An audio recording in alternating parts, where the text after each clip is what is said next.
누가복음 2장 8절에서 14절까지 말씀입니다. 누가복음 2장 8절에서 14절까지 저와 여러분이 한 목소리로 함께 읽겠습니다. 시작.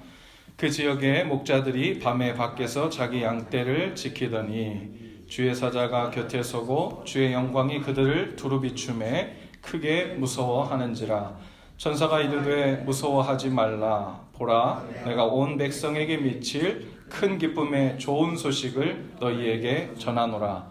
오늘 다윗의 동네 너희를 위하여 구주가 나셨으니 곧 그리스도 주시니라. 너희가 가서 강보에 쌓여 구유에 뉘어 있는 아기를 보리니 이것이 너희에게 표적이라 하더니 호련히 수많은 천군이 그 천사들과 함께 하나님을 찬송하여 이르되 지극히 높은 곳에서는 하나님께 영광이요 땅에서는 하나님이 기뻐하신 사람들 중에 평화로다 하니라. 아멘. 아직 성탄절이 되지 않았지만 아기 예수님이 오늘 금요일 저녁에 말씀으로 먼저 임하셨습니다. 예수님께서 태어나신 스토리, 그 이야기를 매년 우리가 들으면서도 신비에 가깝고 놀랍고 이해할 만하면서도 이해가 잘 안 되는 대목이 바로 아까 우리가 인사한 것처럼 아기 예수님으로 오신 분이에요. 여러분, 구원자, 만왕의 왕, 온 우주의 왕이신 그분께서 구원자라는 그 포지션을 가지고 이 땅에 오신다면, 우리 삶에 찾아오신다면 어떤 모습이어야 하겠어요? 누가 생각해도 야, 이제는 그 앞에서 다들 벌벌 떨고 아무도 그 앞에 대적할 수 없고 감히 숨소리 크게 낼 수 없는 엄청나게 위험 있는 모습으로 오셔야 할 것 같은데 그분께서 오신 모습은 아기 예수로, 아기의 모습으로 오셨다는 거예요. 그것도 그냥 아기로 오신 것뿐만이 아니라 오늘 말씀에 보면 그 환경, 그 오신 모든 모습들 가운데 전혀 참 이해하기 힘든 모습으로 오신 것을 보게 됩니다. 여러분, 오늘 우리가 읽은 말씀 속에 보니까 이 예수님이 오셨다는 이 기쁜 소식을 처음 들은 사람들이 나오죠. 누구라고 나와요? 목자들이라고 합니다. 목자들. 우리가 언뜻 생각하면 혹은 크리스마스 카드에 있는 거 보면 목자의 그림들이 있고 그들은 마치 들판에서 하나님을 거룩하게 예배하는 사람들처럼 이렇게 보이지만 사실 당시에 이 목자들은요 거의 당시에 몸을 파는 창녀들과 같은 수준의 죄인들로 취급받았던 사람들입니다. 왜냐하면 여기에 나오는 목자들은요 자기 소유의 양떼를 가지고 직업상 하는 사람들이 아니라 너무 가난해서 가진 것이 없어서 양떼를 가지고 있는 사람들에게 품삯을 받고 그 양을 지켜주는 거예요. 그런데 그 양을 지키려면 동네 근처에 있는 게 아니라 아주 멀리까지 나가야 되거든요. 그러니까 멀리에 나가서 밤낮도 없이 계속해서 일을 해야 되는 거예요. 그 당시에 사람들이 죄인들이라고 여겼던 사람들 중에 한 부류는 어떤 사람들이냐면 안식일을 지킬 수 없는 사람들이에요. 안식일을 지키려면 주일날 일을 하지 말아야 되거든요. 근데 돈 많은 사람들은 품꾼을 사다 쓰고 자기는 안식일을 지킬 수 있어요. 근데 돈 없는 사람들은 품삯을 받고 일을 해야 되니까 저 멀리까지 양떼를 지키고 나가서 안식일도 못 지키고 율법을 지키지 못하면서 계속해서 자기 먹고 살 궁리를 하면서 하던 사람들이죠. 그러다 보니까 그 당시에 목자들 그러면 율법도 모르고 거룩한 게 뭔지도 모르고 하나님과 아주 담쌓고 사는 사람들이라 생각되었죠. 그러니까 사람들 눈에 보기에 거룩하지 않은 사람들이에요. 부정한 사람들이에요. 그 당시의 시스템은요, 사회적 구조가 돈 좀 있고 넉넉해야 신앙생활도 할 수 있고 의로운 사람이라 칭함받을 수 있고 율법도 지키며 산다고 부름받을 수 있는 그런 환경인 거죠. 그런데 예수님께서 아기 예수님으로 오셨는데 가장 먼저 그 기쁨 소식을 전한 대상이 바로 목자들이었다는 거예요. 그 많은 부류의 사람들 중에 목자들. 그것은 당시의 사람들이 가장 천히 여기던 그 사람들에게로 가장 미천하게 여기던 그 사람에게 세상에서 가장 복된 소식이 그들에게 먼저 임한 것입니다. 이것 또한 우리가 참 이해하기 힘든 신비 같은 이야기죠. 또 하나는요, 오늘 말씀 속에 보니까 예수님께서 아기 예수로 오시는데 목자들에게 이런 이야기가 들립니다. 오늘 다윗의 동네 너희를 위하여 구주가 나셨는데 곧 그리스도 주시다. 즉 너희의 메시아시다. 구원자시다. 그런데 표적이 있는데 그 표적이 무엇이냐면 우리 12절 말씀을 다 같이 좀 한번 읽어볼까요? 12절 시작. 너희가 가서 강보에 쌓여 구유에 뉘어 있는 아기를 보리니 이것이 너희에게 표적이니라 하더니, 예수님이 아기로 오신 것은 육신의 몸을 입고 이 땅에 오셨으니까 그렇게 태어날 수 있다고 칩시다. 갑자기 장성한 모습으로, 늠름한 모습으로, 왕 같은 모습으로 갑자기 하늘에서 임하진 않으시고 인간의 몸에서 태어나셨으니까 아기의 모습으로 오실 수 있다 칩시다. 하지만 태어날 수 있는 그 어떤 룸도, 공간도, 여관도 하나 구할 수가 없어서 하나님께서 만드신 이 천지 전체를 붙들고 그 메시아로 오신 하나님의 아들이 거할 곳이 없어서 여관 하나도 없이 바로 그 짐승들의 우리에서 태어나셨다는 것. 이건 마치 가장 비천하고 가장 낮은 곳, 그곳을 일부러 찾고 내려가서 거기에 다다른 것 같은 그런 마음이 우리 가운데 들게 하죠. 너희가 가서 강보에 쌓여, 이렇게 합니다. 강보는 뭡니까? 포대기예요, 포대기.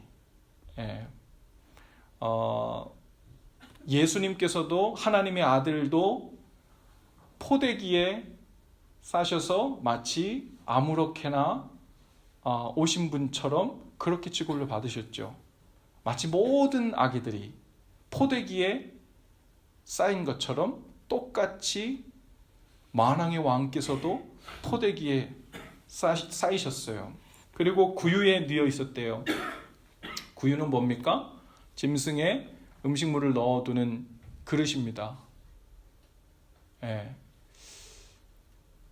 짐승들의 음식을 넣어두는 그 그릇에 만왕의 왕께서 포대기에 쌓여 뉘어 계신 거예요. 그런데 그것을 보게 되면 이것이 너희에게 표적이 될 것이다 합니다. 사인이라는 거예요. 무슨 사인이에요? 메시아라는 사인이라는 거예요. 그리스도라는 사인이라는 거예요. 도저히 매치가 안 되잖아요. 메시아라는 사인이면은 반짝반짝 빛나고 황금빛이 나고 그냥 그 가는 길부터 이분은 메시아일 수밖에 없다라고 하는 증거가 길거리에서부터 다 드러나야 할 텐데 아무리 봐도 정반대 모습이에요. 이거는 메시아라는 사인이 아니라 메시아가 아니라는 사인 같은 거예요. 그런데 목자들에게 이 소식이 들렸을 때 목자들이 어떻게 했대요? 믿고 가서 그 아이를 뵙고 경배했어요. 우리가 메시아, 구원자라는 말, 하나님의 아들이라는 말, 복음, 굿뉴스라는 말, 이 말들을 우리가 기독교 역사 가운데서 많이 들었기 때문에 마치 이것이 기독교의 전유물처럼 우리가 생각되지만 사실 이 세 가지 단어는 기독교로 넘어오기 전엔 모두 다 로마의 언어였어요. 로마 제국의 언어. 로마를 창시한 그 아우구스투스 황제가 BC, 그러니까 예수님 태어나기 전 기원전 63년부터 기원 후 14년까지 살았어요. 77세를 살았는데 그 77세를 살았던 로마 황제였던 아우구스투스를 가리켜 사람들은 그를 구원자라고 불렀습니다.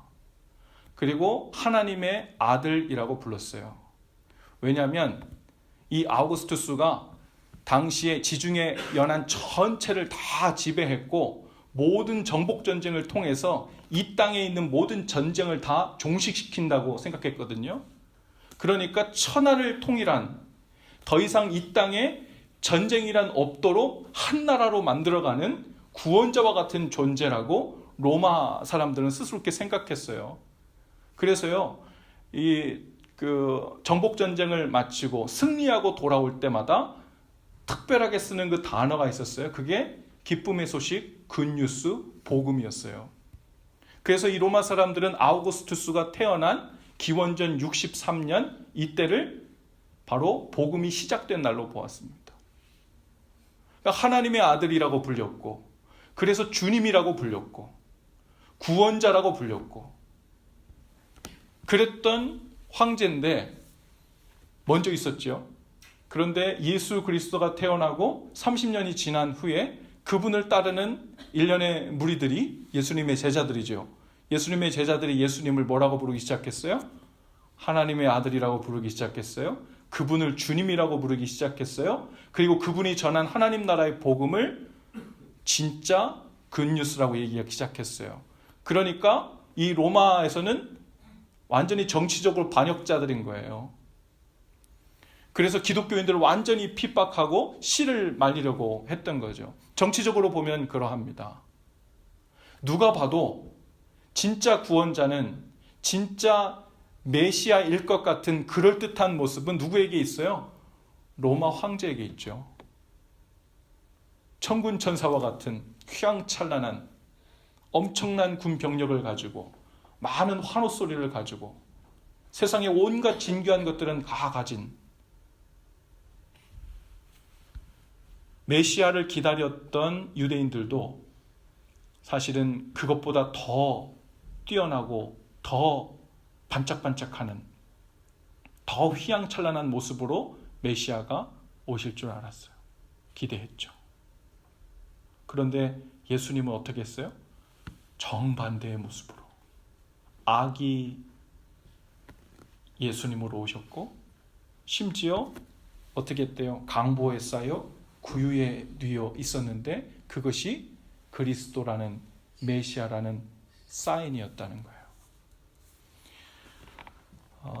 이게 비단 이 시절만 아니라 지금도 우리가 예수님을 만나고 싶고, 그분의 능력을 경험하고 싶고, 또 그분이 우리의 삶 속에 오셨다는 것을 기대할 때도 우리가 바라는 모습은 어쩌면 로마 황제의 모습과 비슷할지 모릅니다. 메시아면 이 정도, 이런 모습으로. 그런데 예수님께서는 오늘도 우리에게 오실 때 어떤 모습으로 오시냐면 마치 새근새근 잠이 들어 계신 것 같은, 아무런 힘이 없는 것 같은, 조용히 계신 듯 안 계신 듯 계신 것 같은 아기 예수님처럼 우리에게 오세요. 그분의 실체가 눈에 보이지 않습니다. 그분이 구원자라고 하는데 그분의 구원의 능력이 마치 당장 엄청난 천군 천사의 병력을 가지고 이 땅 우리 눈앞에서 모든 불의들을 당장 눈앞에서 해치우고 하나님 나라를 건설하는 모습이 눈앞에 보이지 않아요. 그래서 우리 눈에는 긴가민가한 거예요. 어떨 때는 아기 예수 같아요. 힘이 없어 보이는 것 같아요. 그런데 그 복음이 누구에게 전해졌어요? 목자 같은. 여러분, 우리의 삶이 목자 같잖아요. 우리가 죄인이고, 우리가 미천하고, 우리가 그분을 감히 영접할 수 없는 그런 삶에 있는데 주님께서 그 가장 미천한 우리에게 그 복음의 소식을 전해주셨습니다. 그분의 오셨다는 소식을 우리에게 가르쳐 주시고 우리에게 뭐 하라고 하셨어요? 그분에게 가서 영접하고 경배하라는 거예요.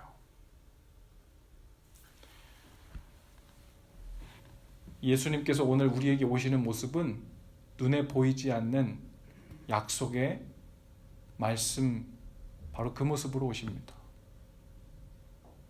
매일마다 우리 가운데 오시는 모습이 마치 그러해요.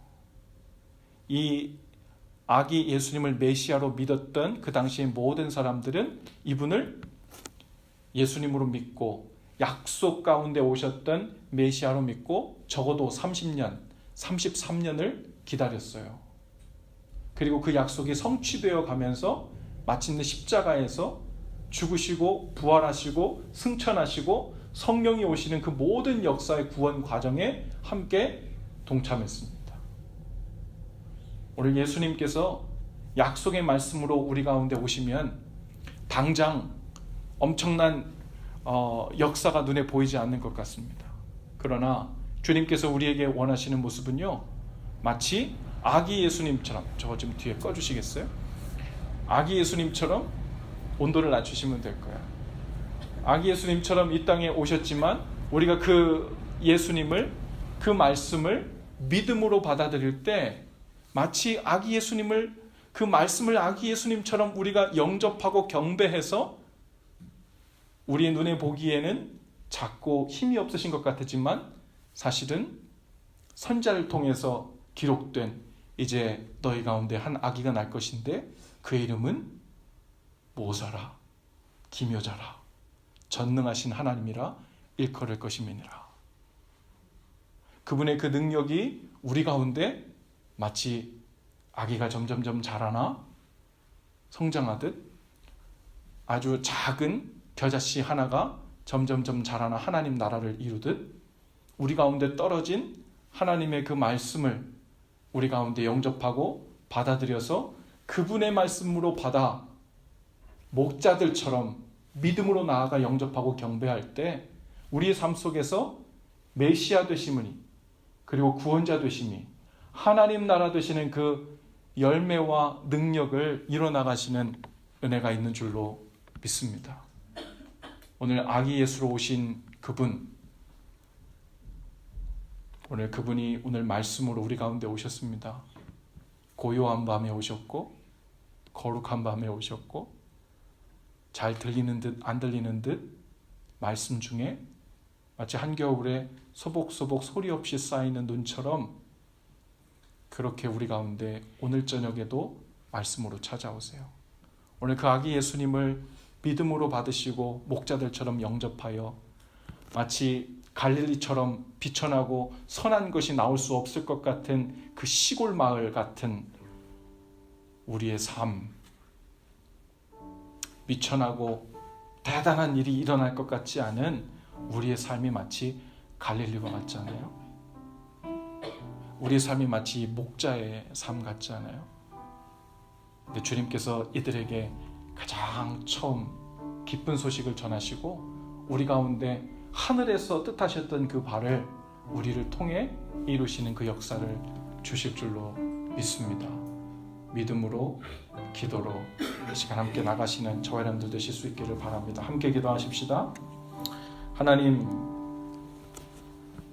아기 예수로 오신 그 놀라운 신비를 오늘 우리가 믿음으로 봤습니다. 천하고 미천한 갈릴리와 같은 우리의 삶에도 연약하고 죄 많은 목자 같은 우리의 삶에도 오늘 찾아와 주셔서 믿음으로 아기 예수님을 영접하는 우리 모두에게 메시아를 만나고 그분의 뜻이 우리 삶 가운데 이루어지는 은혜를 허락하여 주옵소서. 오늘 우리 기도를 통해 주의 뜻을 이루기를 원하고 예수님의 이름으로 기도합니다. 아멘.